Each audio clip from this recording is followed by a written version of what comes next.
आफू नेतृत्वको नेकपाको नेता कार्यकर्तालाई निराश नहुन प्रधानमन्त्रीको आग्रह, पार्टीको बदनाम गर्नेहरू फुटेर गएको भनाई। विशेषाधिकार प्रयोग गरेर संसद विघटन गरेको प्रधानमन्त्री ओलीको भनाई। संसद पुनर्स्थापना भए देश अस्थिरतातर्फ जाने जिकिर, निर्वाचनमा 50 लाख मत ल्याएर सरकार बनाउने दाबी। प्रधानमन्त्री ओलीले गरे लुम्बिनी केबल कारको शिलान्यास, आयोजना सम्पन्न भएसँगै लुम्बिनी र बुटौले पर्यटकीय क्षेत्रमा छलाङ मार्ने। विद्यालय प्राङ्गणमा ओली समूहको सभा, सजावटमा बालबालिकाको प्रयोग, राजनीतिक कार्यक्रममा सहभागी गराइनु बाल अधिकारको हनन। ओली नेतृत्वको सरकारले इतिहासमै नभएका कीर्तिमानी काम गरेको अर्थमन्त्रीको दाबी, पार्टीभित्रबाट ओलीलाई हटाउन लागि परेको आरोप।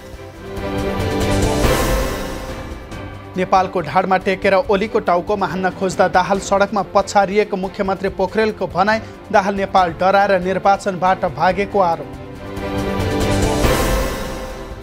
प्रधानमन्त्रीलाई हटाउन खोज्दा दाहाल नेपाल आफै सडकमा पछारिएको स्थायी कमिटी सदस्य टोकबहादुर रायमाझीको भनाई, ओली प्रधानमन्त्री भएदेखि नै कुर्सीबाट हटाउने षड्यन्त्र भएको आरोप। वृद्धा भत्ता मासिक 5,000 रुपियाँ पुर्याउने सरकारको लक्ष्य रहेको उपप्रधानमन्त्री पोखरेलको भनाई, सूर्य चिन्ह ओली नेतृत्वको नेकपाकै। डाक्टर बाबुराम भट्टराई र आफूलाई इतिहासले अलग हुन नदिने नेकपा अध्यक्ष दाहालको भनाई, संविधानको रक्षाका लागि नै सङ्घर्षमा होमिनु परेको तर्क।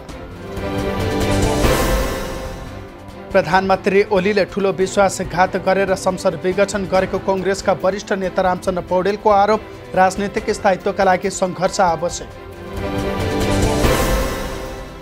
जनयुद्धबारे साझा बुझाइ बनाउन जरुरी भएको जसपाका संघीय परिषद अध्यक्ष डाक्टर भट्टराईको भनाई, आन्दोलनको उपलब्धि रक्षा गर्नु अहिलेको मुख्य चुनौती। संविधान नै धरापमा पर्ने खतरा देखिएको नेकपा अध्यक्ष पुष्पकमल दाहालको भनाई, शहीदका सपना कुल्चने प्रयास भएको जिकिर।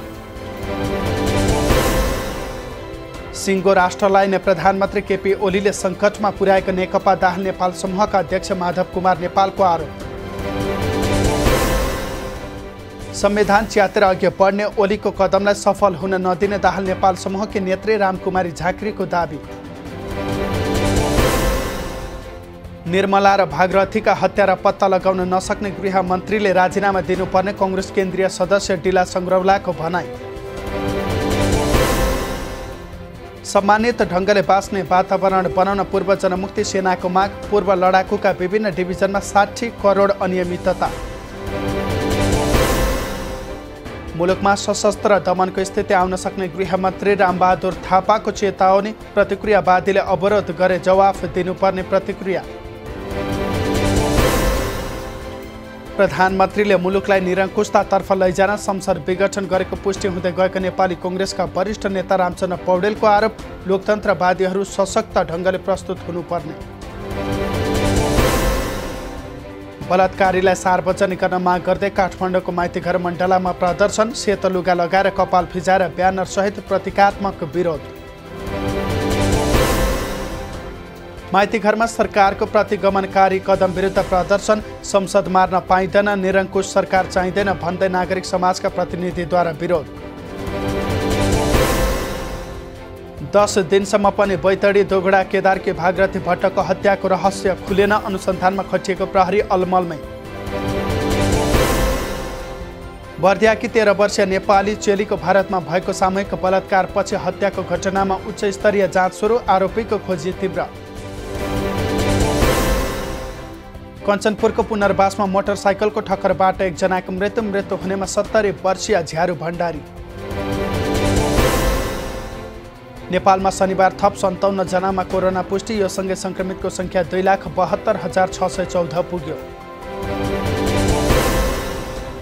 पछिल्लो 24 घण्टामा थप 133 जना कोरोना मुक्त, हालसम्म 2,68,929 जना निको भए। नेपालमा हाल 1,631 जना आइसोलेसनमा, हालसम्म 21,13,549 वटा PCR परीक्षण। बर्दियाको गेरुवा गाउँपालिकालाई छुवाछुत तथा भेदभाव मुक्त पालिका घोषणा गर्ने तयारी, 6 वटै ओडामा दलित र गैर दलित बीच अन्तर्क्रिया सुरु। ओखलढुङ्गा बुइपा जलचले 33 केभी प्रसारण लाइनमा फल्ट भइरहने समस्याले मोलुङ हाइड्रो पावरको उत्पादनमा ह्रास। 7 मेगावाट क्षमताको हाइड्रो पावरले 100% उत्पादन गर्न सकेन। बागलुङको धौलागिरी अस्पतालमा खानेपानीको समस्या समाधान। बोरिङ प्रविधि प्रयोग गरी खानेपानी निकालेपछि सहज। कोरोना भाइरस संक्रमण घट्दै गएपछि बागलुङको पर्यटकीय क्षेत्र बराहताल पुग्ने पर्यटक बढ्दै।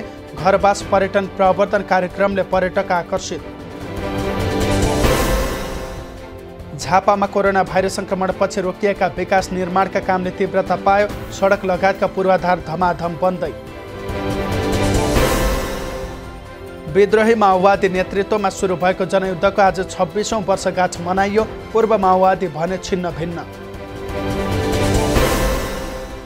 राज्यको ढुकुटी रित्तिने गरी नेकपाका नेताहरूले शक्ति प्रदर्शन गरेको राष्ट्रिय जनमोर्चाका अध्यक्ष चित्रबहादुर केसीको आरोप। संसद पुनर्स्थापना हुनुपर्नेमा जोड।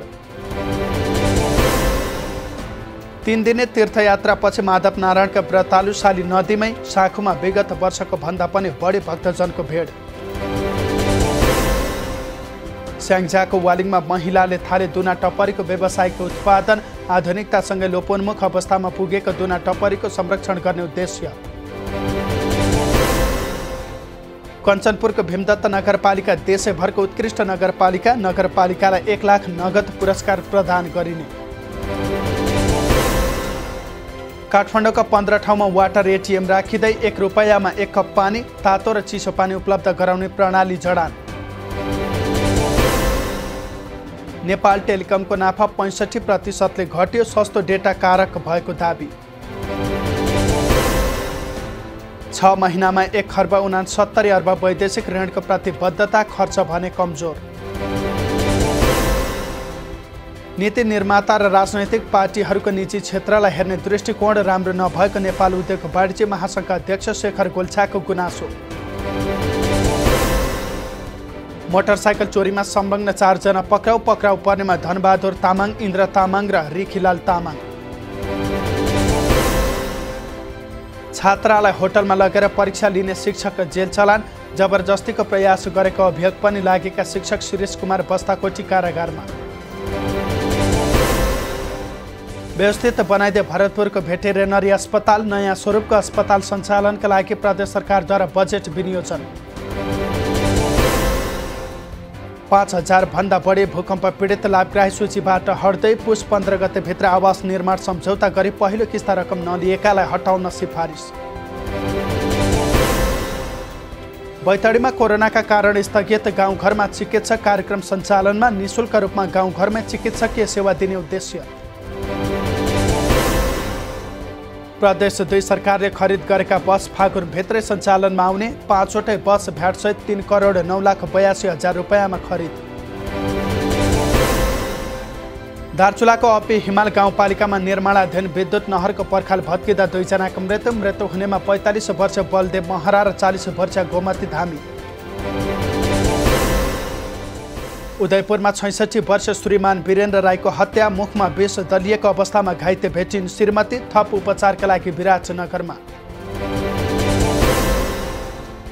घर घरमा धारा बनेपछि हुम्लाको सिमकोटबासीमा खुसियाली। खोलाको पानी प्रयोग गर्नुपर्ने बाध्यताको अन्त्य। धादिङमा रोकिराखेको ट्रकमा माइक्रो बस ठोकिँदा 2 जनाको मृत्यु हुनेमा 50 वर्ष हिरामाया गुरुङ र 65 वर्ष कृष्ण कुमारी केसी। विराटनगरको Max International hospital and trauma सेन्टरमा उपचारका क्रममा 25 वर्षीय रञ्जना महतोको मृत्यु। चिकित्सकको लापरवाहीले मृत्यु भएको आफन्तको आरोप। सञ्चार मन्त्री पार्वत गुरुङद्वारा दोलखाको चरीकोटमा स्मार्ट दोलखा निर्माणको शुभारम्भ। 77 वटै जिल्लामध्ये पहिलो पटक दोलखाबाट अभियान सुरु। नेपालमा पहिलो पटक आन्तरिक तथा बाह्य पर्यटकका लागि जिप साइक्लिङ सुरु। झापाको शिवशताक्षीमा 30 करोडको लागतमा निर्माण।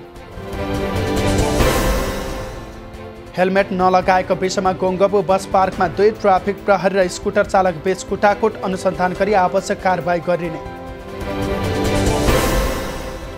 हलेसी तुवाचुङ नगरपालिका र काभ्रे पलाञ्चोकको पनौती नगरपालिका बीच भगिनी सम्बन्ध कायम। संस्थागत क्षमता अभिवृद्धि गर्ने उद्देश्य। पश्चिमी वायुको प्रभावले सोमबारसम्म वर्षा र हिमपातको सम्भावना। आज राति उच्च पहाडी तथा हिमाली भेगमा हल्का हिमपात। कञ्चनजङ्घा जाने नयाँ पदमार्ग निर्माण हुँदै 5 करोड लागतमा 3 वर्ष योजना। म्याग्दीमा पुल नहुँदा धौलागिरी आइसफल पदमार्ग यात्रामा जोखिम। 5 ठाउँमा झोलुङ्गे पुल नहुँदा जोखिमपूर्ण यात्रा। नागढुङ्गाबाट लागु औषधसहित 3 जना पक्राउ पर्नेहरूमा 52 वर्षीय तेजबहादुर राई, 41 वर्षीय पदमबहादुर राई र भारतका 26 वर्षीय राजकुमार प्रसाद।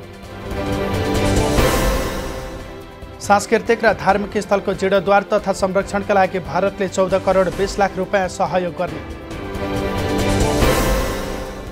13 वर्षीय बालिकालाई जबरजस्ती करडी गरेको अभियोगमा गुल्मीका 29 वर्षीय जगतबहादुर राणा पक्राउ। स्वस्थ जीवनका लागि खेल क्षेत्रको विकासमा जोड दिने कर्णाली प्रदेशका मुख्यमन्त्री महेन्द्र बहादुर साईको भनाई। नागरिक स्वस्थ बनाउन खेलकुद आवश्यक।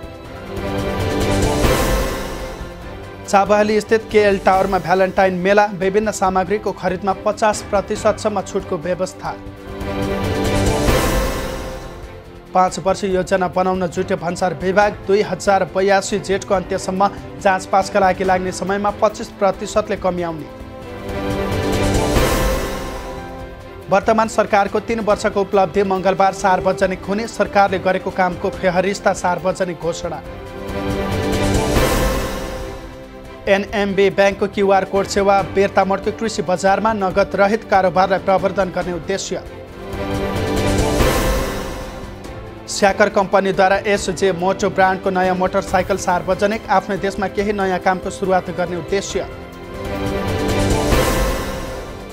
नागरिक लगानी कोष युनियनद्वारा कोषको पूर्व कर्मचारी अनिल कुमार ढकाल र सुभाष चन्द्र दाहाललाई सम्मान।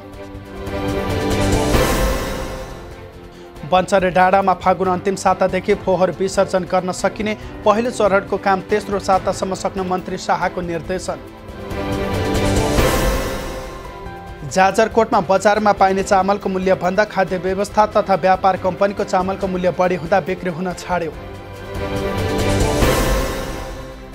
यो साता धितोपत्र दोस्रो बजारमा 3 कम्पनीको 20 करोड 23,88,000 किता सेयर थपियो। 6 वटा नयाँ औद्योगिक क्षेत्र निर्माणमा तीव्रता। 15 नयाँ औद्योगिक क्षेत्र प्रस्ताव। संसदको हिंसात्मक आक्रमणका लागि ट्रम्प दोषी नरहेको कानुन व्यवसायीको जिकिर। आरोप गम्भीर झुट भएको दाबी। भारतको हरियाणामा गोली हानेर 5 जनाको हत्या, 2 जना घाइते। पुरानो रिसिभीका कारण गोली चलाएको अनुमान। दक्षिणी एसियामा 10 मिनेटको अन्तरमा 2 भूकम्प। ताजिकिस्तानको भूकम्पले भारत हल्लायो। ताजिकिस्तानमा क्षतिको विवरण आउन बाँकी। डब्ल्युएचओको अनुसन्धान टोलीले आगामी साता कोरोना भाइरस उत्पत्तिबारे अनुसन्धानको सारांश प्रतिवेदन ल्याउने। भाइरसको उत्पत्तिबारे सबै सम्भावना खुल्ला। बेलायतको अर्थतन्त्र 300 वर्षमा सबैभन्दा बढी कमजोर। अघिल्लो वर्ष त्यहाँको अर्थतन्त्रमा 9.9% गिरावट। भारतको केन्द्रीय ब्याङ्कको नियन्त्रणमा सहकारी ब्याङ्क। भारतको नासिक स्थित इन्डिपेन्डेन्ट कोअपरेटिभ ब्याङ्कमाथि प्रतिबन्ध। राष्ट्रिय महिला लिगमा एपीएफ क्लबको लगातार 9औं जित। वालिङ नगरपालिका 6-0ले पराजित। राष्ट्रिय महिला लिगमा विराटनगरद्वारा चौधण्डी गढी 2-1ले पराजित। विराटनगरका लागि पार्वती घलेले गरिन् दुवै गोल। पोखरामा सम्पन्न टाइगर कप भलिबल च्याम्पियनसिपको पुरुषतर्फको उपाधि गण्डकी प्रदेशलाई त्रिभुवन आर्मी क्लब 3-2 सेटले पराजित। टाइगर कप भलिबल च्याम्पियनसिपको महिलातर्फको उपाधि नेपाल प्रहरीलाई एपीएफ 16 सेटमा पराजित। 5औं संस्करणको सफल पोखरा म्याराथनको उपाधि त्रिभुवन आर्मी क्लबका राजन रोकायालाई 2 लाख रुपियाँ पुरस्कार प्राप्त। महिलातर्फ भएको हाफ म्याराथनमा पुलिस क्लबकी राजपुरा पाछीले उपाधि जितिन्। 1 लाख रुपियाँ हात पारिन्। नेपाली सेनाका सुरज महर्जन र पविन लिनथेपको जोडी चितवनमा जारी। योनेक्स सनराइज प्रथम प्रधानमन्त्री कप राष्ट्रव्यापी खुल्ला ब्याडमिन्टन प्रतियोगिताको पुरुष डबल्सतर्फ फाइनलमा प्रवेश।